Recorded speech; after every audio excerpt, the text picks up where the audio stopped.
जीवन मंत्र डेस्क। एक प्रचलित लोक कथा के अनुसार पुराने समय में शांति नाम की एक महिला थी, लेकिन वह क्रोधी स्वभाव की थी। गुस्से में वह छोटा बड़ा कुछ भी नहीं देखती थी और जो मुंह में आता बोल देती। उसके परिवार वाले और गांव के लोग उससे परेशान थे। क्रोध शांत होने पर महिला को अपने किए पर बहुत पछतावा होता था। ग्रेटर देन एक दिन वह नगर के प्रसिद्ध संत के पास गई। संत से शांति ने कहा कि गुरुजी, मेरी क्रोध करने की आदत ने मुझे सभी से दूर कर दिया है। मैं खुद को सुधार नहीं पा रही हूँ। आप कोई ऐसा उपाय बताएं जिससे मेरा क्रोध शांत हो जाए। संत ने उसे एक शीशी देते हुए कहा कि इस दवा को पीने से तुम क्रोध को काबू कर सकोगी। जब तुम्हें क्रोध आए तो इसे मुंह से लगाकर पीना और तब तक पीती रहना जब तक कि क्रोध शांत न हो जाए।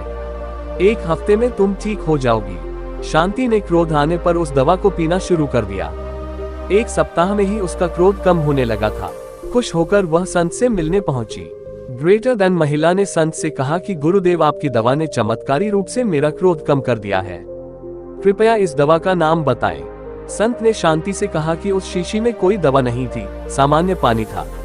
क्रोध के समय तुम्हारी बोली को बंद करना था, तुम्हें मौन रखना था, इसीलिए मैंने तुम्हें ये शीशी दी थी। शीशी मुंह पर लगी होने की वजह से तुम क्रोध के समय बोल नहीं पाए। इससे सामने वाले लोग तुम्हारे कटु वचनों से बच गए। तुम चुप रही तो सामने वालों ने भी पलटकर कोई जवाब नहीं दिया। जब हम किसी के क्रोध का जवाब मौन से देते हैं तो बात वहीं खत्म हो जाती है। इस कथा की सीख यह है, क्रोध को काबू करने का सबसे अच्छा और कारगर उपाय है मौन।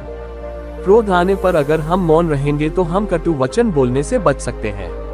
क्रोध को काबू करने के लिए हर रोज कुछ देर के लिए मेडिटेशन भी करना चाहिए।